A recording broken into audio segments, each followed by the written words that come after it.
It's quiet in here today. The kind of quiet that feels heavy, like a wool blanket pulled up to the chin. I haven't moved from this chair well, I suppose it's been an hour, maybe 2. The tea on the side table has gone cold. I can see the film on top of the liquid, that little oily sheen that tells you the heat is gone, and I should probably get up to pour it out, to make a fresh cup, but my knees are stiff. The rain is tapping against the window pane, a rhythmic, insistent little sound, and it makes me think of other windows, other rains. It makes me think of the kitchen. I don't mean this kitchen, the one down the hall with the white tiles and the electric kettle that clicks off by itself. I mean the kitchen, the one that exists mostly in my head now, though it's still standing somewhere, I suppose, unless they've torn it down. But I'm thinking of the last time I stood there, physically stood there. It must be 10 years ago, 12? The dates get a little slippery now, like wet soap. You reach for them and they slide away, but the feeling remains on your hands. I had to go back to sell the place. That was the business of it. But the feeling was something else entirely. I remember unlocking the front door. The key was stiff. It was the original brass key, worn smooth at the ridges, darkening with that patina that only time and thumb grease can make. I had to jiggle it. Left, then a little pull back, then right. The muscle memory was still there in my wrist, dormant for decades, waking up just for that second. Asterisk, click, asterisk. The house smelled like air that had been held in a lung for too long, stale, a little sweet, old paper and dry timber. I walked through the hallway, ignoring the living room, ignoring the stairs. I went straight to the back, to the kitchen. I stood in the doorway, just stopped. It's strange how a room changes when you take the life out of it. Without the table, without the chairs, without the calendar on the wall, the space looked enormous. And yet, simultaneously, so incredibly small. I remember looking at the floor. It was linoleum, a pattern of interlocking squares, meant to look like brick, but clearly not brick. It was peeling up in the corner near the pantry. I walked over to it. My shoes, heavy leather walking shoes, sounded too loud. Asterisk, clack, clack, asterisk, echoing against the bare walls. I stood over that peeling corner. I bent down, slowly. I was already moving slower then, though not as slow as today. I touched the edge of the linoleum. It was brittle. It snapped a little under my thumb. Beneath it was the dark, resinous glue, black and hard as obsidian. I remembered lying on that floor. I must have been 6 or 7, lying on my stomach with a toy car, tracing the lines of the fake bricks, knowing every scratch, every stain. There was a burn mark near the stove, where a match had fallen once. I looked for it. I found it, a small, black, scorch mark, shaped like a teardrop. It was still there, 50 years later, 60, and the burn was still there. It felt more permanent than I was. I ran my finger over it, rough. I stood up and leaned against the counter. My hip ache, the one I have now, wasn't so bad then, but I still needed the support. The counter was laminate, a pale yellow with gold flecks in it. They called it boomerang pattern, I think, or something like that. It was smooth, cool to the touch. I laid my palms flat against it. I closed my eyes. For a moment, just a moment, I could hear the room, as it used to be. Not a specific memory, not a scene from a movie, just the hum. The refrigerator used to have a heavy, rattling shudder when the compressor kicked on. Asterisk thrum, rattle hiss.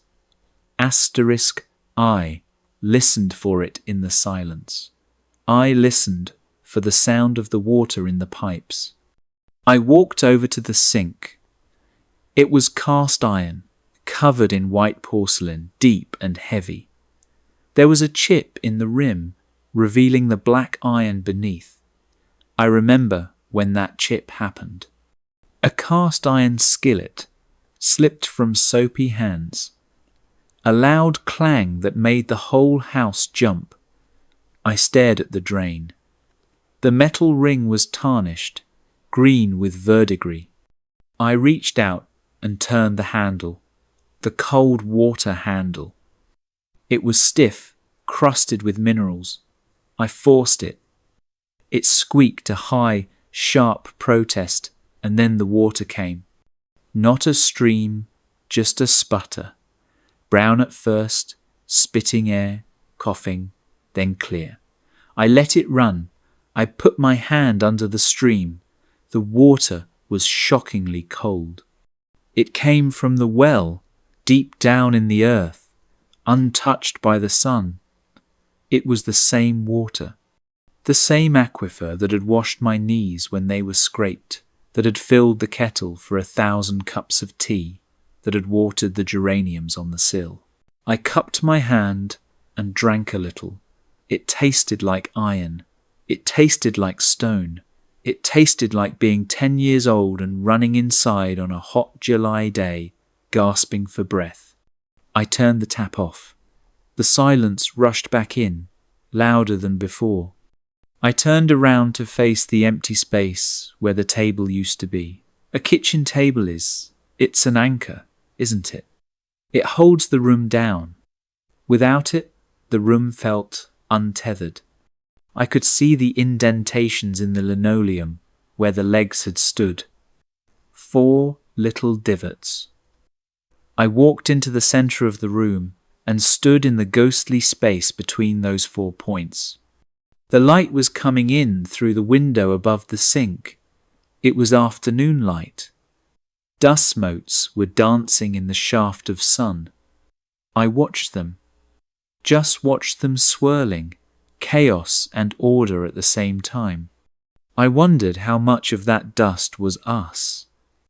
Skin cells, hair, fibers from sweaters worn in 1955. We were still there, floating in the air. I looked at the wall where the phone used to hang, the wall phone, with the long, coiled cord that was always tangled. You could see the outline of the rectangular base plate painted over, a slightly smoother patch of wall where the layers of paint were fewer. I touched the wall. It was plaster, uneven, bumpy. I traced the ghost of the phone. I thought about the calls that came into this room. The news of births. The news of deaths. The mundane chatter about the weather. "It's fixing to snow," my father would say, standing right there, leaning his elbow against the wall. I could almost see the smudge of grease from his work shirt on the wallpaper. The wallpaper. It was faded now. It used to be vibrant, little clusters of cherries. Now they were a pale, washed-out pink. I found a seam where the paper was lifting. I had an urge to pull it, to strip it back, to see the layer underneath. But I didn't. I just pressed it back down with my thumb. I moved to the pantry door. It was a narrow door, painted white a dozen times, the paint so thick it looked like icing on a cake. The knob was glass, cut like a diamond. It rattled in the fitting. I opened it. The smell inside the pantry was different, intense. It smelled of dried spices, decades of cinnamon, cloves, nutmeg, the ghosts of holiday baking. The shelves were empty, lined with paper that had yellowed to the colour of old parchment. I saw a single, solitary object in the corner of the bottom shelf. I bent down, my knees cracking loud, like a dry branch snapping in the quiet room. It was a jar lid. Just a lid, red and white checkered, from a jar of jam, maybe, or pickles. It was rusted around the rim. I picked it up. It was light, nothing to it. I turned it over in my hands. Why was this left? Why this one thing? I put it in my pocket. I don't know why. I have it somewhere still, I think. In a drawer with the spare batteries and the rubber bands, a rusted lid. I stood up and felt a wave of dizziness. Just a small one, the blood rushing away from the head. I had to steady myself against the door frame. I remember looking at my hand on the wood, the skin loose, the veins prominent, blue and twisting like rivers on a map. I looked at my hand, and then I looked at the height chart penciled onto the inside of the pantry door frame. It was still there, faint, but there. Horizontal pencil marks climbing up the wood, dates scribbled next to them.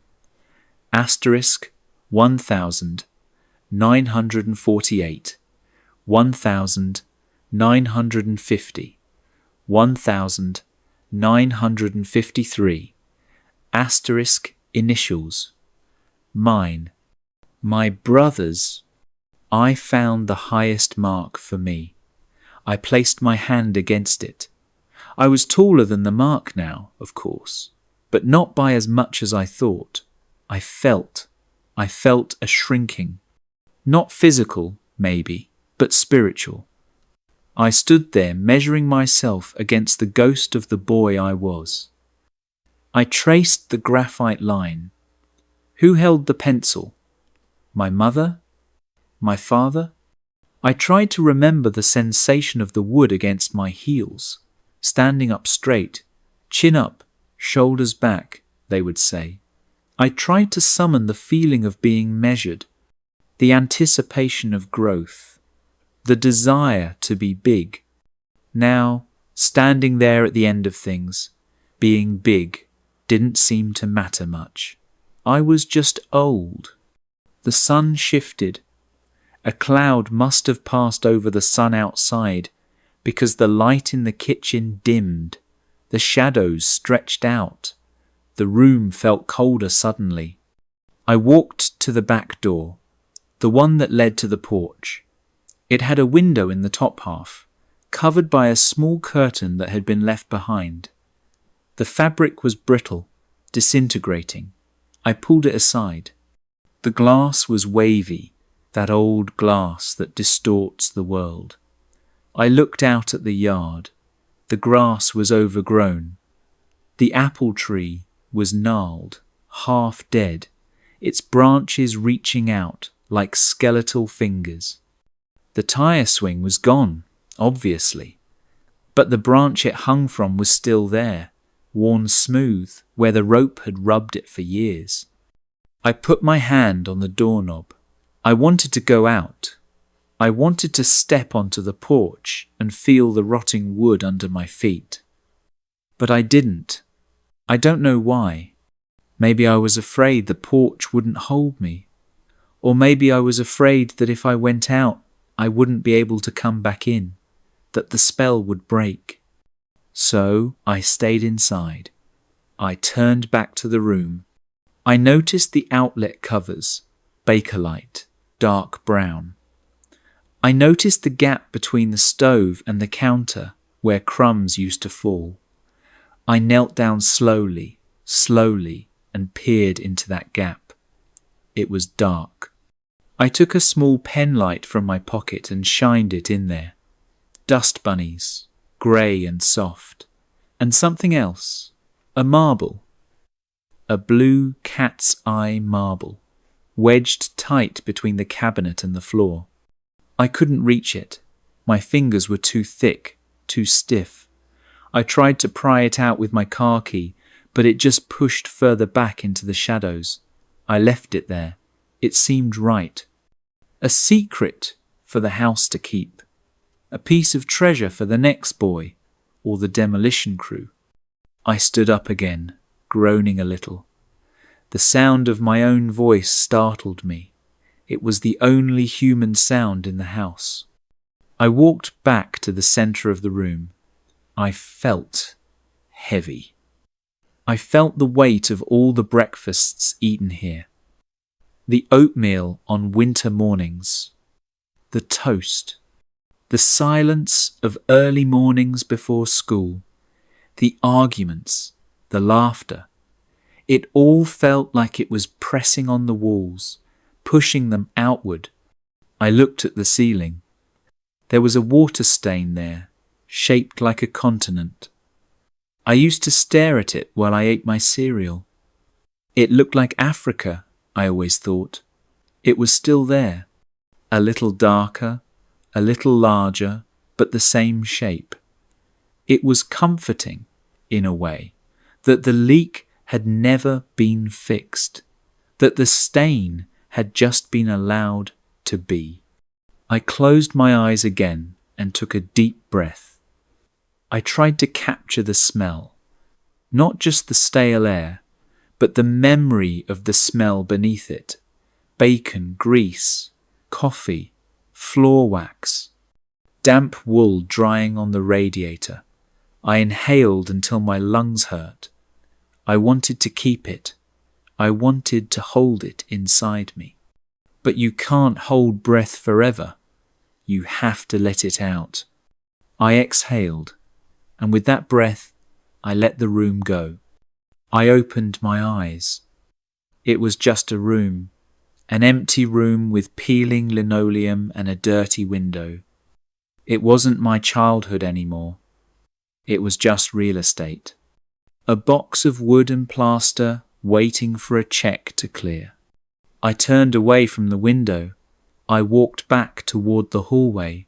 My footsteps were the only thing in the world. Asterisk, clack, clack, asterisk. At the doorway, I stopped one last time. I didn't want to look back, but I did. I couldn't help it. I looked at the empty space. I saw the light fading on the yellow counter. I saw the dust settling. Goodbye, I whispered. I didn't mean to say it aloud. It just slipped out. A rusty whisper for a rusty room. I walked down the hall. I didn't look into the bedrooms. I didn't look at the stairs. I went straight to the front door. I opened it, and the fresh air hit me. It smelled of rain and wet asphalt. The smell of the present, the smell of now. I stepped out and pulled the door shut. It didn't want to close. The wood had swollen. I had to lean my shoulder into it. I had to give it a hard shove. Asterisk. Thud. Asterisk. It latched. I locked it. I jiggled the key. Left, pull, right. Asterisk. Click. Asterisk. I stood on the front step for a long time, just staring at the brass number 4 screwed into the wood. The 4 was crooked. It had always been crooked. I walked down the path to my car. I sat in the driver's seat. I put the key in the ignition, but I didn't turn it. I just sat there, looking at the house through the windshield. It looked small. It looked tired, like an old man sitting in a chair. My tea is definitely cold now. I can feel the chill of the cup through my fingers. The rain has stopped, I think. No, it's just softer, a drizzle. The light in this room is changing. It's getting grey. Evening is coming. I should get up. I should turn on a lamp. The shadows are getting long in the corners of the room, just like they did in that kitchen. It's funny what sticks with you. Not the big days. I can hardly remember my graduation or the day I retired, but I can remember the texture of that yellow laminate counter. I can feel it on my fingertips right now, smooth, cool. And that marble, that blue marble in the dark, I wonder if it's still there. I like to think it is. My leg is asleep. Prickles, like little needles. I need to shift my weight. There, that's better. The body is a noisy thing, isn't it? Creaks and groans and tingles. It never really lets you forget it's there. I'm just going to sit here a little longer, in the dark. I don't need the lamp yet. I like the way the grey light settles on the furniture. It's soft, it's forgiving. That kitchen. I remember the sound of the refrigerator door opening, the suction of the rubber seal, asterisk, pwump, asterisk, the clink of bottles. It's all gone, but it's all here, right here in the quiet. I'll get up in a minute. I'll make fresh tea. I'll put a sweater on. But for now, I'm just going to watch the dust motes. Even in this grey light, if you look hard enough, you can see them dancing, floating, waiting to settle, just waiting.